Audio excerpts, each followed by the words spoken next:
Una disculpa, nuevamente, demasiado trabajo y eso nos ha impedido estar aquí con ustedes charlando. Antes de entrar a este tema de hoy, quiero saludar quienes nos han escrito de Colombia, Guatemala, Perú, República Dominicana. Dos personas nos han escrito de España, Nicaragua, Irapuato, Guanajuato, de Francia, Estados Unidos, Chile, Río Grande do Sul, Aracaju, Brasil, no sé si se pronuncia, de Nicaragua y de Cartagena, y nos aclaran Cartagena, la Mediterránea. Gracias a ustedes, sus opiniones, sus saludos. Es que este canal existe. Por cierto, he estudiado demasiado en estos días, así es de que en cuanto este video tenga 1000 vistas o 100 likes o aumenten los suscriptores, inmediatamente subiré el siguiente, porque hay material para 3, listo ya. Vamos a estudiar a la paloma como símbolo de la paz. Vamos a estudiar el por qué opina de una manera tan fuerte Joseph Ratzinger, el Papa Joseph Ratzinger. Porque conocen la Biblia, porque ellos conocen su Biblia, conocen sus escritos. Y en la Biblia se leen demasiados lamentos del pueblo, quejas contra su Dios. En Lamentaciones, capítulos 3 y 4, leemos algo parecido o similar a esto, porque las Biblias cambian algunas palabras y en algunos casos basta una palabra para modificar todo el sentido. En esta Biblia, un lamento, Lamentaciones, repito, capítulos 3 y 4, dice: ¿quién dice algo y sucede si mi Dios no lo ha ordenado? ¿No salen males y bienes de la boca del Altísimo? ¿Por qué alguno se lamenta si vive aunque haya pecado? Los buenos siempre se han quejado de por qué los malos aparentemente viven mejor. Dice: airado nos perseguiste, se le reclamo es a su Dios, nos mataste sin piedad, te ocultaste en una nube para no escuchar las súplicas, nos convertiste en basura y desecho entre los pueblos, nos provocan con insultos todos nuestros enemigos, miedo y pánico es lo nuestro, desolación y fracaso. Por eso el título de este video, y basado en los estudios y las declaraciones del Papa Benedicto XVI, Joseph Ratzinger. Sigue diciendo: mis ojos son ríos de lágrimas por la capital en ruinas. Y aquí dice: hasta los chacales dan de mamar a sus cachorros, la hija de mi pueblo es cruel como avestruz del desierto. Hasta los chacales dan de mamar a sus cachorros. Y el Dios de estos hombres, ¿por qué no los auxiliaba? Mejor le fue al caído en guerra que a las víctimas del hambre. Extenuadas se consumen por carencia de alimentos. Manos tiernas de mujeres cuecen a sus propios hijos y los sirven de comida mientras cae la capital. En la historia, Flavio Josefo escribe un pasaje horrible de una mujer que mata y cocina a su propio hijo. Desde luego se lo come. Colmó el Señor su furor, derramó su ardiente cólera y prendió un fuego en Sión que calcinó sus cimientos. Por pecados de profetas y culpas de sacerdotes, se derramó en su interior sangre de gente inocente. Los líderes que llevan a su pueblo a la muerte Y eso fue lo que ocurrió y eso es lo que estamos estudiando de Israel, de Jerusalén y de los Mesías. El Señor los dispersó y no volverá a mirarlos. Negaron honra y piedad a sacerdotes y ancianos. Se gastaban nuestros ojos aguardando ayuda en vano. Vigilantes esperábamos a un aliado que no salva. Triste, muy triste esto. Escribe el pueblo judío. Y nosotros, repito, vamos a empezar ya analizando libros históricos, desde luego, con otros de teología. La paloma como símbolo de la paz es lo primero que vamos a analizar. Quiero entrar con ese tema.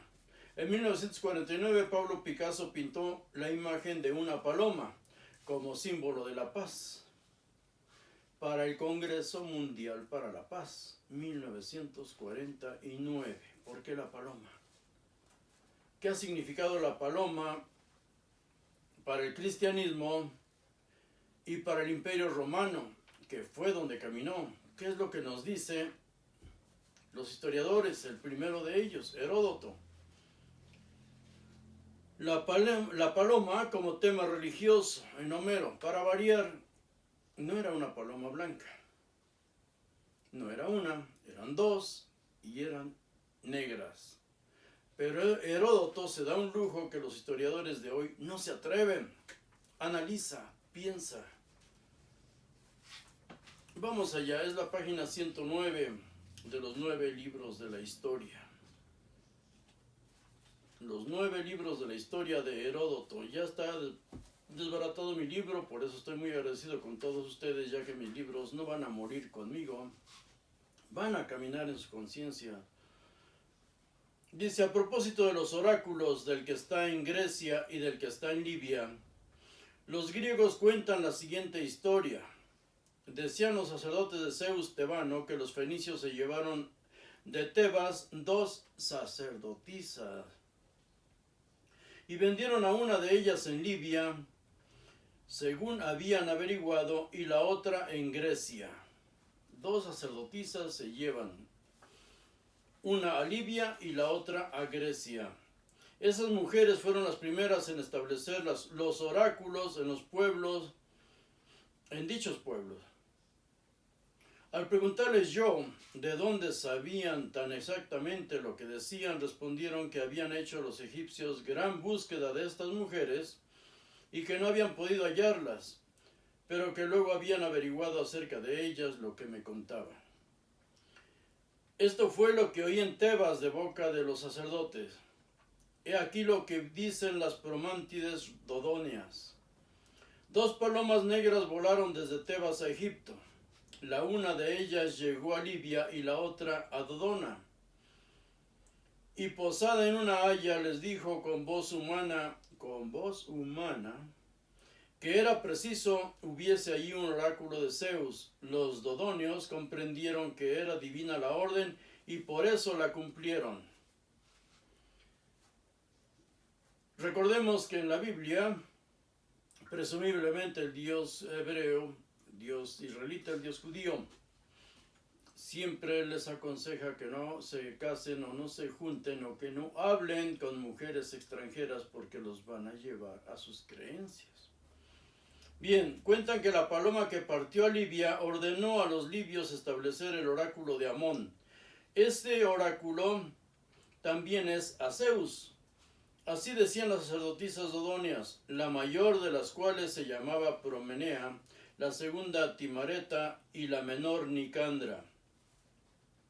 3 sacerdotisas habla aquí. Y concordaban con ellas los demás dodonios relacionados con el templo. Yo tengo, dice Heródoto analizando, sobre tal punto la siguiente opinión. Si de veras los fenicios se llevaron las sacerdotisas y vendieron la una de ellas en Libia y la otra en Grecia, me parece que esta mujer fue vendida en Tesprocia, región de la que ahora se llama Grecia, y antes, siendo la misma, se llamaba Pelagia. Una pausa. ¿Quiénes se la robaron? dice aquí fenicios, los punicis. En realidad es Canaán, la región cananea. De Isis se las llevaron a la región cananea los fenicios. Luego, mientras era esclava allí, levantó a Zeus un santuario. Era una sacerdotisa. Al pie de una encina como era natural.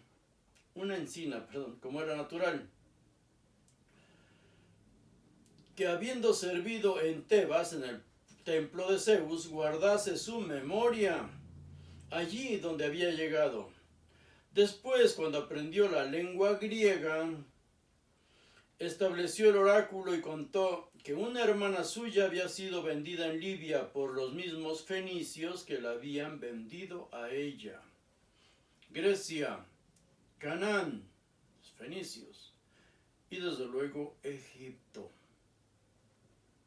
Ahorita volvemos a tomar ese tema. Pienso que los dodonios llamaron a las mujeres palomas, porque eran bárbaras. Es que las palomas no pueden hablar. Razonemos. Hace 2500 años Heródoto razonaba. Y se les figuraba que hablaban a semejanza de aves. Aquí incluso en México es muy común la frase esa de que una mujer que habla mucho dicen que es muy cotorra. Otra ave. O un hombre muy cotorrón. Dicen que con el tiempo la paloma habló a voz humana. Esto es, cuando la mujer les decía cosas inteligibles, mientras hablaba en lengua bárbara, les parecía proferir voces a la manera de ave. Pues, ¿de qué modo una paloma podría hablar con voz humana?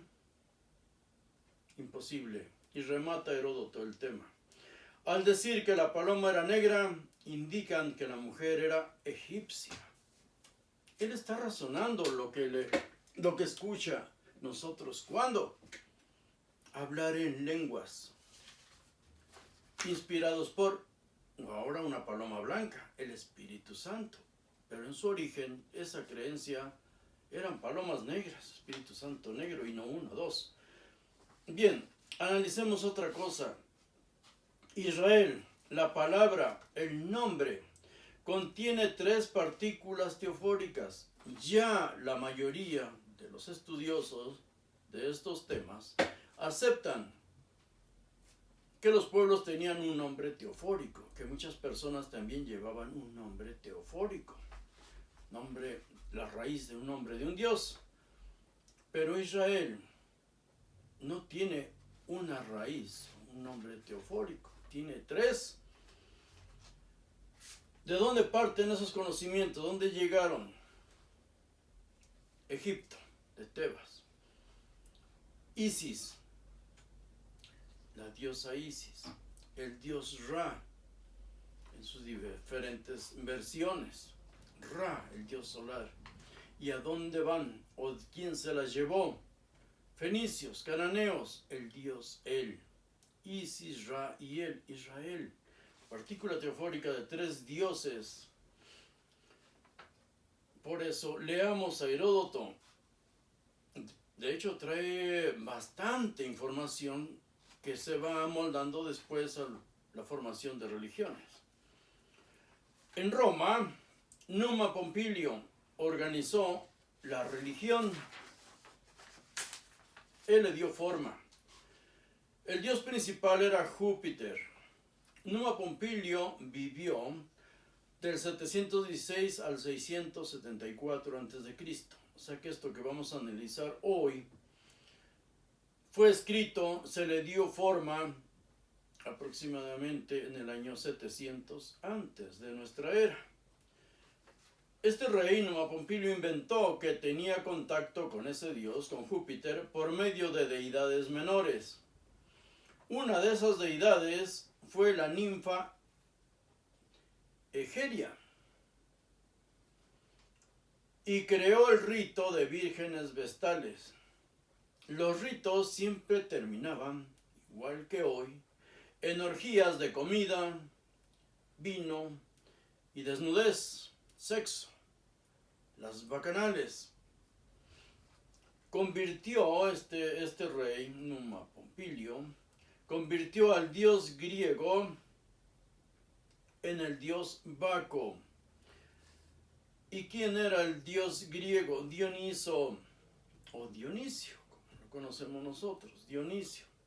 Él lo convirtió en el dios Baco, porque a esas orgías se le llamaba bacanales, eran unas bacanales. Dionisio era un dios comilón y borracho, Baco ni se diga, comilón, borracho, y lo que surge después de las drogas, la borrachera. Dioniso, ¿quién era? Según la mitología, hay diferentes versiones. Yo tomé una que es la que más se asemeja a lo que predica el cristianismo. ¿Por qué tomo esta de manera tendenciosa? Porque el cristianismo camina en el Imperio Romano, la Iglesia Católica Apostólica Romana. Es la religión de Roma. Todos aquellos que se separan de la Iglesia, la critican y la maldicen, solo están maldiciendo a su madre, la que les dio origen.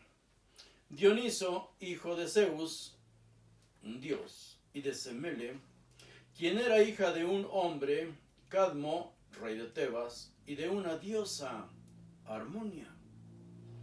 O sea, Dioniso es hijo de Zeus, un dios 100%, y de una semidiosa. Por eso la Virgen, recordemos el mito de la Virgen, que es llevada al cielo, su nacimiento, según la Iglesia Católica, es concebida sin el pecado original. Bien, de esto hablaremos después. Pero sí recordemos que María tiene un nacimiento milagroso, punto. Y una muerte también milagrosa. Zeus elige como su amante mortal, porque se disfrutaba de hombres y mujeres. Zeus elige como su amante mortal a Semele o Semele y le engendró un hijo, Dioniso, el dios del vino. Semele pide al dios que se le muestre en todo su poder, igual que Moisés le dice a su Dios: muéstrame tu poder o tu gloria. Debemos leer estos libros porque si no, cuando escuchamos a aquellos que viven de hacer videos muy exitosos, teorías de conspiración y de dioses y semidioses, dicen y nos demuestran conforme al manejo, el conocimiento del hebreo que la Biblia nos muestra, no habla de un Dios, no habla de un Dios. Jehová no es un Dios, es un gobernante. Pero entonces, ¿por qué todos los demás sí son dioses? Por eso debemos leer el origen de todo esto. Bien, me le pide al dios Zeus, Teos, que se le muestre en todo su poder, en toda su gloria. Y él le dice: si te muestro mi poder, morirás, porque nadie puede ver todo mi esplendor, toda mi gloria y sobrevivir. De verdad debemos leer ese mito. Solo busquémonos, me parece que ya está en Google. Vamos a googlearlo. Semele, Dioniso, a todos estos personajes, y verán que ya está todo el conocimiento en nuestras manos. Bien, le muestra su poder y ella muere. Estaba embarazada de Dioniso, pero Dioniso no podía morir.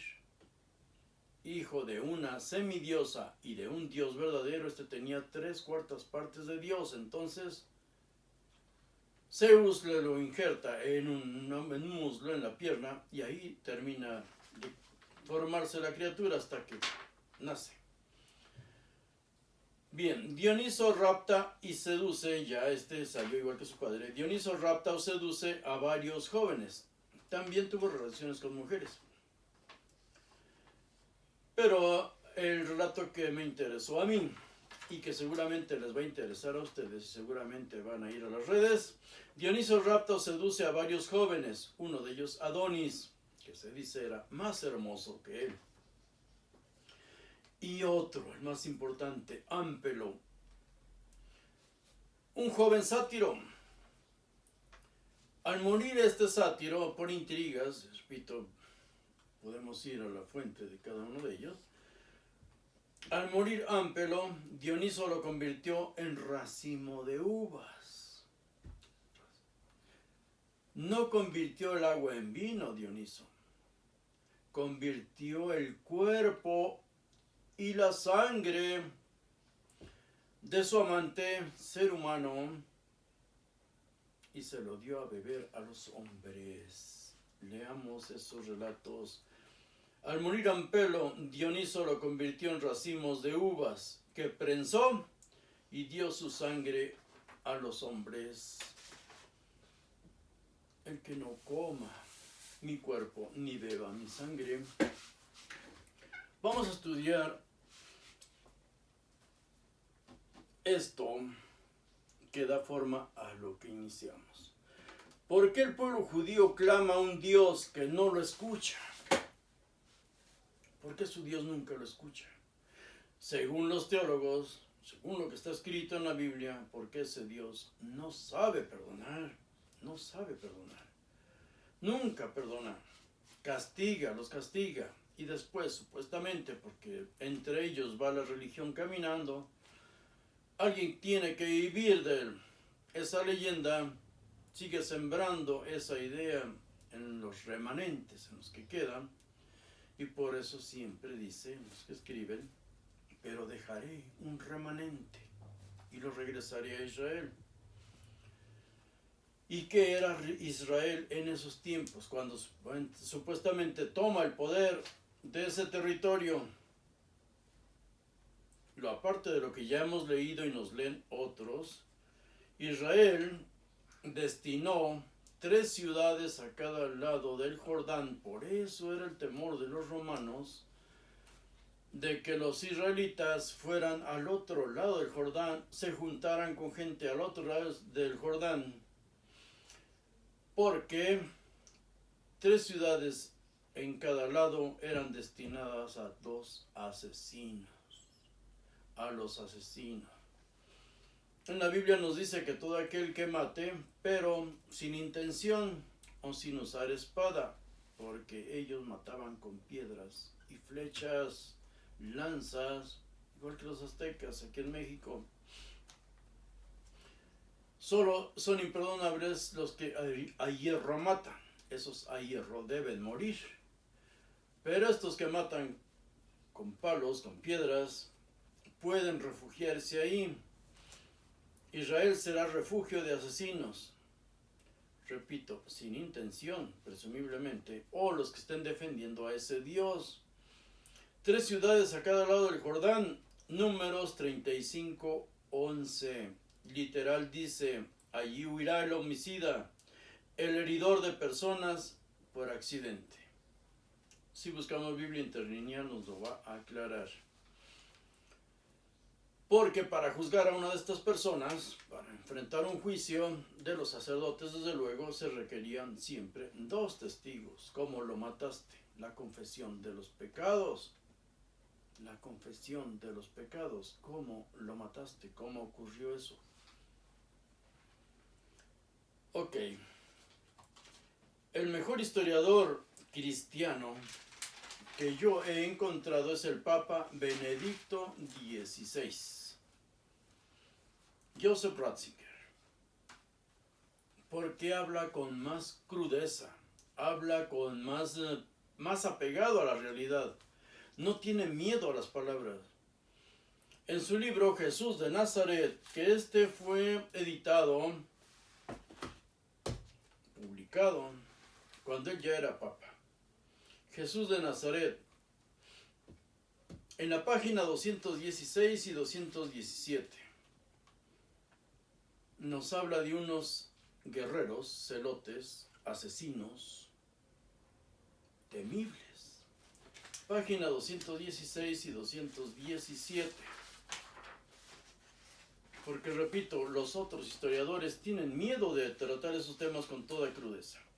Habla aquí de Joseph Ratzinger, de los elegidos por Jesús para que lo siguieran. 2 de ellos procedían del partido de los celotes, por cierto. Las sectas no son como las entendemos hoy, sectas religiosas, porque se desvían, forman una rama de una religión, no. Eran grupos políticos, a ellos solo les importaba el poder político, no el religioso. Su Dios, igual que hoy, pasaba a un segundo plano. Primero era comer y después ser cristiano. Judío en este caso. Dos de ellos procedían del partido de los celotes. Simón, al que Lucas 6.5 llama el celote, y Mateo y Marcos, en cambio, el cananeo, pero que según los hallazgos de la investigación más reciente significa exactamente lo mismo. Y Judas, la palabra Iscariot puede significar simplemente el hombre de Keirot, aunque también puede designarlo como sicario, una variante radical de los celotes, el celo por la ley, que daba nombre a este movimiento y tomaba como modelo a los grandes celantes de la historia de Israel, grandes asesinos. ¿Quiénes fueron? Empezando por Pinjas, quien mató delante de toda la comunidad a un israelita idólatra. Lo leemos esto en 25:6-13. Tal fue la crudeza de este hombre, la bestialidad, que traspasó con su lanza a las dos personas, al israelita y la mujer que estaba siendo violada por él, los atravesó sus cuerpos por los genitales. Así viene descrito en hebreo. Y Pinjas es el padre de todos los sacerdotes judíos. Sacerdocio eterno por su celo al matar a estas personas. Dice desde Pinjas, Números 25, de 6 al 13, pasando por Elías, que hizo matar en el monte Carmelo a los profetas de Baal. De Baal 400 y de Achera 850 personas pasadas a cuchillo por este santo varón. Lo vemos en 1 Reyes 18. Y por último, hasta Matatías, padre de la familia de los Macabeos, que inició la rebelión contra el intento helénico de Antíoco. Quería helenizar a esa área, Judea. Pero Matatías, dice, padre de la familia de los Macabeos, huyó a las montañas, a esas ciudades o lugares de refugio que mencioné antes, al otro lado del Jordán, o en las montañas o a las orillas del río, porque había asesinado a un representante del gobierno romano y a otro sacerdote judío. Por lo menos asesinó a 2 personas y por eso huyó. Ahora bien, los celotes consideraban esta cadena histórica de grandes celantes como una heredad vinculante que ahora debía aplicarse también frente a las fuerzas de ocupación romanas. Nos da una cita bíblica, pero nosotros, si escribimos esta cita bíblica en Biblia paralela a nuestro celular o la computadora, tablet, lo que sea, nos va a aparecer todos los versículos relacionados a ese tema. Él cita Mateo 17:28.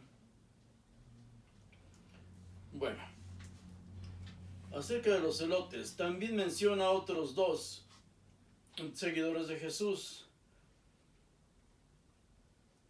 ¿Quiénes eran estos? Juan y Santiago, a los que el Señor llamó Boanerges, hijos del trueno, un nombre que algunos investigadores han querido relacionar con los celotes. Entonces, ¿cuántos asesinos tenemos ahí? Que desde luego siempre andaban armados, jamás dejaron las armas porque su función era asesinar, eran unos mesiánicos. Bien, podemos suponer que los 2 eran judíos creyentes y observantes, que esperaban la salvación de Israel, pero en lo que respecta a sus posiciones concretas, a su modo de concebir la salvación, eran sumamente diferentes. Lo que no cambiaba eran las acciones. Todas debían conducir a una acción bélica, una acción militar, liberarse de un imperio, pero por medio de las armas. Dice, cansados de tanta humillación y vergüenza, nos aparece aquí. Las páginas 254 y 255 de este libro. ¿Por qué todos consideraban o se burlaban de este pueblo, de este pobre pueblo, desde siempre? En el Salmo 44, estamos leyendo este libro, del Papa Joseph Ratzinger como historiador. En el Salmo 44 dice, nos haces el escarnio de nuestros vecinos, irrisión y burla de los que nos rodean. Por tu causa nos degollan cada día, nos tratan como ovejas de la matanza. Salmo 44, versículos 14 y 23. Eso mismo ocurría en la época del cristianismo. Dice, pues se lamenta Lázaro, presumiblemente, envidiaba a los perversos, viendo prosperar a los malvados. Para ellos no hay sinsabores, están sanos y orondos, no pasan las fatigas humanas, ni sufren como los demás, por eso su collar es de orgullo. De las carnes les resuma la maldad, su boca se atreve con el cielo. Por eso mi pueblo se vuelve a ellos y se bebe sus palabras. Ellos dicen, ¿es que Dios lo va a saber? ¿Se va a enterar el Altísimo? Salmo 73, del 3 al 11. El justo que sufre, el que ve todo esto, corre el peligro de extraviarse en su fe. ¿Es que realmente Dios no ve? ¿Es que Dios no oye? ¿No le preocupa el destino de los hombres?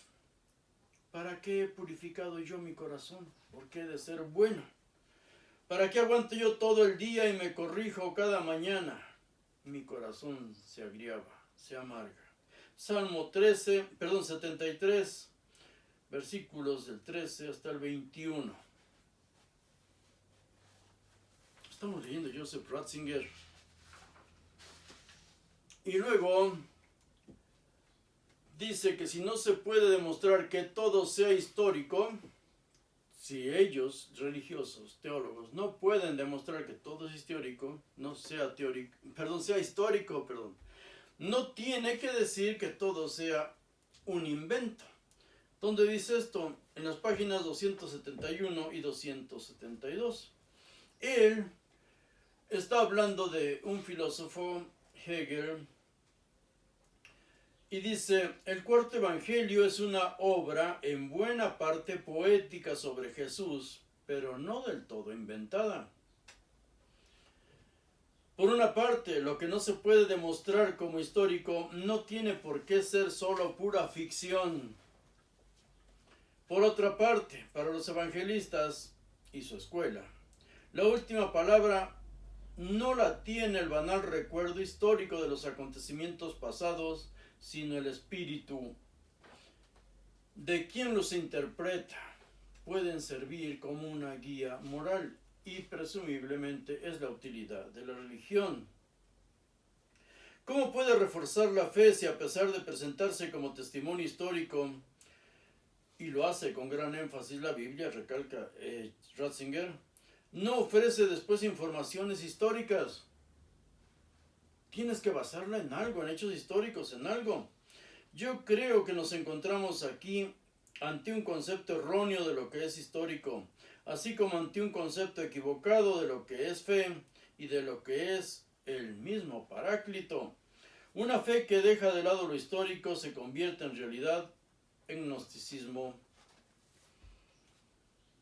Ahora, Joseph Ratzinger nos aclara que en boca de Jesús, en boca de un personaje histórico, indudablemente histórico, se pusieron palabras. ¿Dónde viene esto, esta blasfemia, dirían algunos? En la página 225.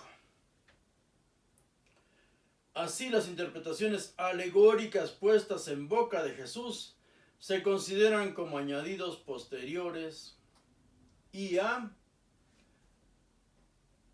debidas a malentendidos. Las interpretaciones alegóricas puestas en boca de Jesús se consideran como añadidos posteriores y a debidos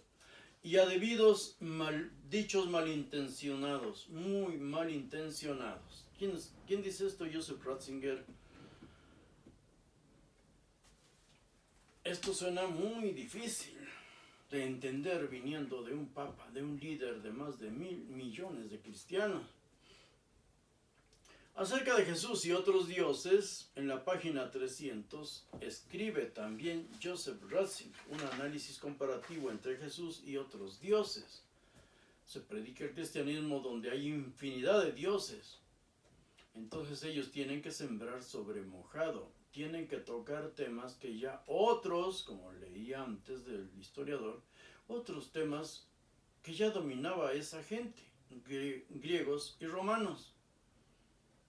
No era nada nuevo, tenían que decir prácticamente lo mismo. Escribe aquí Joseph Ratzinger: la investigación de la historia de las religiones cita como paralelismo precristiano del relato de Caná el mito de Dionisos. Por eso leí lo referente al dios Dioniso. ¿Quién era? Su mito. El dios que habría descubierto la vid y a quien se atribuye la transformación del agua en vino. Un suceso mítico que se celebraba también litúrgicamente. El gran teólogo judío Filón de Alejandría escribe o dio a este relato una nueva interpretación, desmitificándolo. El verdadero dispensador del vino, afirma Filón de Alejandría, es el Logos divino. Él es quien nos proporciona la alegría, la dulzura, el regocijo del vino verdadero. ¿Cómo está montado este mito? En el de Dioniso, porque el de Dioniso es 700 años antes. Por cierto, este crucificado que aparece ahí en esa imagen es Orfeo. Leamos los ritos órficos. Busquemos, por lo menos vamos a googlear estos nombres que he citado.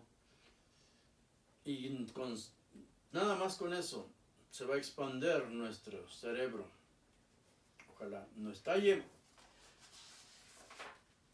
Es muy difícil, pero es bonito entender todo esto. ¿De dónde viene? Se queja el pueblo judío de que es humillado, es avergonzado por todas las naciones. Pero también Jesús. Jesús muere humillado y abandonado. Página 381 de este libro. ¿Qué dice de Jesús? El Hijo del Hombre, el Hijo de Dios. Dice: el que es Hijo del Hombre nos habla de un juicio, se identifica con los hambrientos y los sedientos, con los forasteros, los desnudos, los enfermos y los encarcelados, con todos los que sufren en este mundo, y considera el comportamiento que ha tenido con ellos como si lo hubiera tenido él mismo.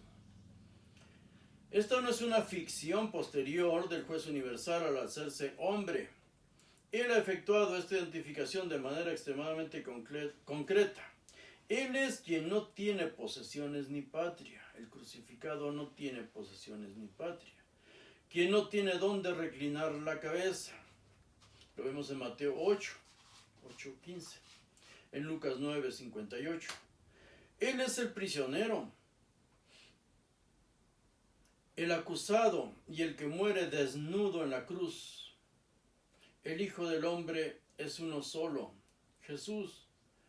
Esta identidad nos indica el camino, nos manifiesta el criterio por el que se juzgará nuestra vida en su momento. ¿Quieres ir con Él? Tú eres el que debes crucificar todas tus pasiones. No debes esperar a ser crucificado por otro. Ya fue crucificado uno. Ahora tú crucifica todos tus apetitos, todas tus pasiones y sufre en esta vida para llegar a la otra. Jesús reina en la otra vida, pues en esta otro Dios vivo reina en el Imperio Romano.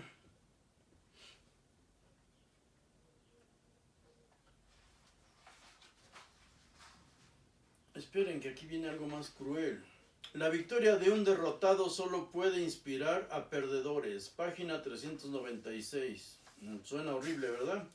Solo puede inspirar a perdedores. ¿Por qué dice esto Joseph Ratzinger? ¿Quién puede creer esto? ¿Quién puede creer esto? Solo la gente más sencilla o desahuciados, ya sea física o moralmente, pueden creer esto. O aquellos que no tienen ninguna disfrute en esta vida, ningún disfrute. Lo más tontito, lo más ignorante. Lo necio del mundo ha escogido Dios para humillar a los sabios. Lo débil del mundo lo ha escogido Dios para humillar a los fuertes. De modo que nadie puede gloriarse en presencia del Señor. Desde luego él habla de lo que está escrito en la Biblia. En Colosenses 1, 18, 26. Que nadie se engañe si alguno de vosotros se cree sabio en este mundo, que se haga necio, estúpido, para llegar a ser sabio. Primera de Corintios 3, 18. Pero, ¿qué se quiere decir con este hacerse necio, hacerse tonto? Con este hacerse débil que permite al hombre acoger la voluntad de Dios y en consecuencia conocerlo. Porque ellos verán a Dios, dice Mateo 5:8.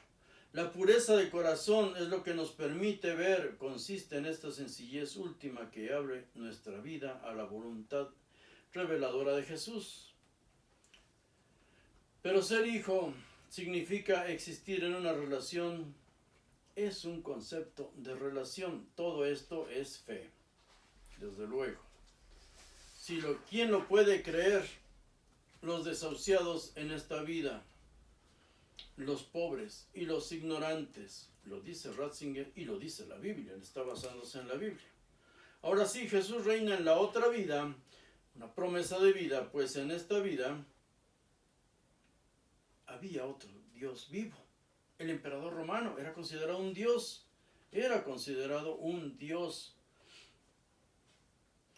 La página 392.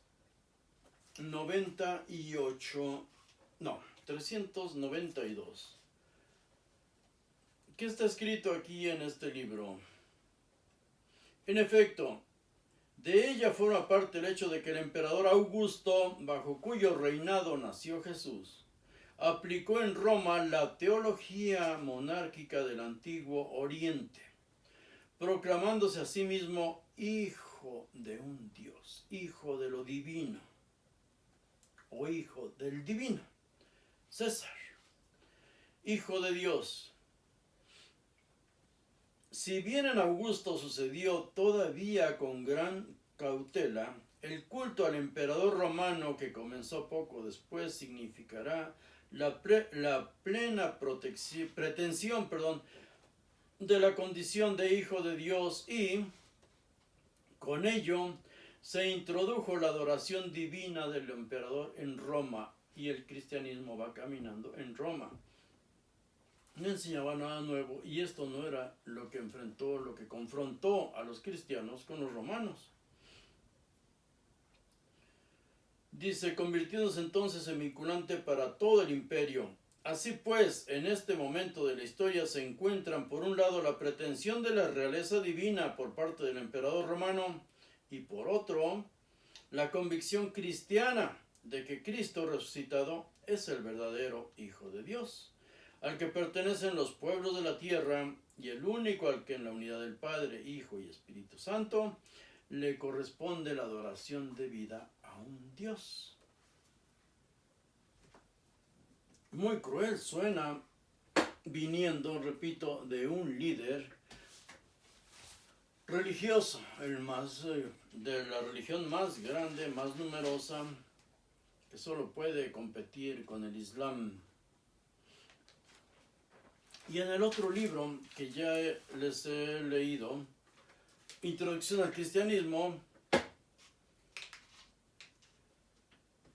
nos repite que el significado de ser llamado hijo de Dios es una promesa para la otra vida, pues en esta son una burla. En la página 182 y 183. En esta vida, los reyes mesiánicos son una burla. 182 y 183. Voy a leerlo completo para que no digan que estoy inventando. El oráculo se recitaba en la ceremonia de entronización de los reyes de Israel, pero ya hemos dicho que procede de ritos orientales primitivos y reales en los que el rey se presentaba como hijo engendrado por una divinidad. Sin embargo, parece que solo Egipto conservó la idea de la procreación del rey por Dios, pues concebía al rey como un ser engendrado por Dios, mientras que en Babilonia se había desmitologizado ya ese mismo ritual y se consideraba al rey hijo de Dios, pero no en el sentido de procreación, sino de derecho. Una cuestión no teológica, sino legal. Cuando la corte de David asumió la fórmula, desapareció por completo su sentido mitológico. La idea de que el rey era engendrado físicamente por Dios fue sustituida por la idea de que el rey era aquí y ahora hijo de Dios. Es decir, el acto de procreación se entendió como un acto de elección por parte de Dios. Eres hijo de Dios porque Él te elige en ese momento. El rey es hijo, pero no porque Dios lo haya engendrado, sino porque lo ha elegido. No se alude a un acontecimiento físico, sino al poder de la voluntad divina que crea un nuevo ser. La teología de la elección del pueblo se concentra en una filiación. Y nos señala el Papa los textos a que podemos o debemos acudir, como Éxodo 4:22. Ahí dicen que Israel es el primogénito de Dios, su Hijo amado. Todo Israel, no un hombre, todo Israel. Ahora dice, además teniendo presente la situación real de Israel, la aplicación que hace el Salmo del ritual oriental al rey de Israel podría parecer una burla tremenda. Era lógico que al faraón o al rey de Babilonia se les gritara en su coronación, te daré en herencia las naciones, en posesión los confines de la tierra. Los machacarás con cetro de hierro, los quebrarás como vasija de alfarero. Pues lo que parecía lógico respecto a los reyes de Babilonia o de Egipto, aplicado al rey coronado en el monte de Sión, era pura burla, pura ironía. Ya que los reyes de la tierra no le tenían ningún miedo, era él quien temblaba ante ellos. Hablar del dominio del mundo en referencia al mísero caudillo de las 12 tribus podía parecer irrisorio, como ya hemos dicho. Es decir, que el manto tomado del ritual oriental al que pertenece el Salmo le venía demasiado grande al rey de Sión. Y entonces, ¿cómo lo manejó el cristianismo? Esto significa que en un primer estadio, la teología real pasó de ser teología de la procreación física a ser teología de la elección. Tú eres mi hijo amado, yo te he elegido hoy. Jesús como un Mesías fracasado, lo dice Joseph Ratzinger. ¿Por qué lo llama así, un Mesías fracasado? Dice, el sentido ha cambiado por completo. Al fracasado que pende de la cruz y que ni siquiera tiene un palmo de tierra donde apoyarse. Al que ha sido despojado de sus vestidos, al que parece abandonado hasta por Dios. Elí, Elí, lema sabactamí, recordemos. Está abandonado hasta por Dios. A ese es a quien se dirige el oráculo. Tú eres mi hijo, yo te he engendrado hoy en este lugar. Pídemelo y te daré en herencia las naciones, en posesión los confines del mundo. Y aquí vuelve a retomar ese tema Dice, para seguir adelante debemos ensanchar nuestra pregunta y tratar de aclarar dónde radica el sentido que el Nuevo Testamento le da a la cruz.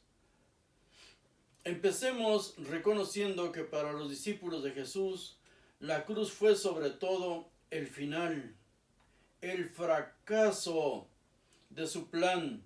Creyeron que Jesús sería el rey que reinaría para siempre y de repente vieron que eran compañeros de un ajusticiado. Qué fuertes son las palabras de este hombre, el Papa. Y nosotros debemos ahondar. Hace demasiado calor aquí, disculpen, demasiado calor. Pues bien, nosotros debemos ahondar en un comparativo, porque ese es el tema que sigue, de un Jesús comparándolo siendo Mesías con otros Jesús de su época. Pero antes, en el entorno histórico, recordemos que Judea no era una tribu ya, no era una tribu, ya no se considera, ni ellos mismos se acordaban si habían sido tribus o no. Judea no era una tribu, era una nación desde que regresaron de Babilonia. Jesús no aparece como un Dios, sino como un profeta. Vemos esto en Mateo 21:11. Dice, y las multitudes decían, este es el profeta Jesús de Nazaret de Galilea. Un profeta. También Juan 4:44. Cuando él mismo se queja, porque hablando de él mismo, que no pudo hacer los milagros que le pedían o que le exigían como un ejemplo, dice, nadie es profeta en su tierra. En Marcos 6:4 dice que ni su familia creía en él. Aquí debemos hacer un estudio, a quien si le interesa profundizar en este tema acerca de que Jesús era considerado un hombre, un profeta. Deuteronomio 18:15 a 19, Lucas 7:16, Juan 7:40, Juan 9:17, Hechos 3:22 y 23. Y también en 7:37, Hechos 7:37. Jesús, un hombre, hijo de José. Juan 1:45-46, Mateo 13:55, Marcos 6:3, Lucas 4:22, Lucas 3:23. Son demasiadas citas. También Juan 6:42. Bueno. Ahora, dice que Dios estaba con Jesús, no que Dios fuera Dios. Dios estaba con, no en. Lo vemos en Hechos 10:38. Ustedes saben cómo Dios ungió a Jesús de Nazaret con el Espíritu Santo y con poder. Espíritu Santo blanco, no negro. El Espíritu Santo y con poder, el cual anduvo haciendo el bien y sanando a todos los oprimidos por el diablo. Porque Dios estaba con él. Porque Dios estaba con él. En Hechos 2:22. Habla de Jesús el Nazareno, un hombre confirmado por Dios entre ustedes con milagros, prodigios y señales que Dios hizo en medio de ustedes a través de él. El milagro era de Dios, no de él. Expulsaba demonios por el Espíritu de Dios, dice en Mateo 12:28. Por cierto, el Evangelio de Juan no menciona ninguna expulsión de demonios. Lucas dice que el Espíritu Santo descendió sobre él en cuerpo de una paloma. La paloma en la historia no es blanca, son dos y es negra. Ya lo leímos en Heródoto. Pero el Mesías que esperaban los judíos era un político, no que hiciera milagros. Ciro y su último Mesías, Simón Bar Kokhba, fueron unos verdaderos Mesías para el pueblo judío. Eran guerreros y liberaron a Israel. ¿Y qué dice Maimónides, un eminente judío? Dice, criticando a los cristianos, no piensen que el rey, Mashiach, tiene que hacer milagros y maravillas o innovar, inventar cosas como dicen los tontos. Maimónides. Debemos leer la guía de los perplejos, y perplejos significa eso que estamos pensando. Los milagros se atribuyen a Jesús en la mayoría de los casos son ataques a los ritos y costumbres judías. Y uno de ellos es por lo que su recuerdo hizo que el Papa Juan I cambiara el calendario en antes y después de Cristo. Lo referente al sábado es una declaración de guerra y desde luego el ataque al templo. Celotas, dice el Papa, asesinos. La diferencia entre Jesús y otros mesías judíos, aparte de Ciro y Bar Kokhba, que fueron reyes que gobernaron, sí triunfaron y liberaron a Israel. Hubo muchos pretendientes a vencer a Roma, pero ellos no murieron ejecutados solos. Sus hombres lucharon por cientos o miles para defenderlos, lucharon a su lado o para vengarlos. Y en este caso, no, a Jesús lo abandonaron, y no solo lo abandonaron, él mismo abandonó a Juan cuando fue tomado preso, huyó a su tierra, dicen los evangelios, huyó a Galilea y ni siquiera fue a su lugar de nacimiento, también lo aclara, fue a otro lugar, huyó, escapó. Cuando Juan fue apresado, lo vemos en Mateo 4:12 y en Marcos 1:14. Respecto a Jesús y otros mesías, su pueblo no pidió su muerte para salvarse.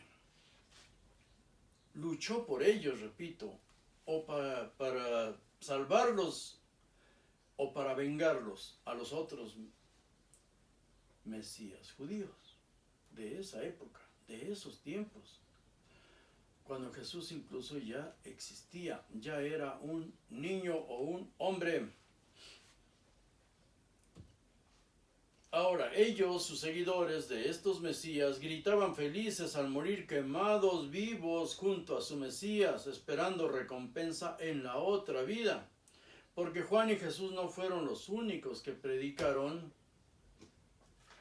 que existía otra vida y que su martirio les iba a servir para que llegaran a esa eternidad.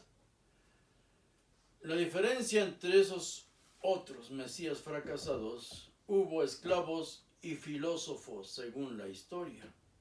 ¿Quiénes fueron? Si nos interesa, en cuanto llegue a 1000 vistas este video o 100 likes, lo que ocurra primero, subimos la continuación de este video. ¿Quiénes fueron esos mesías?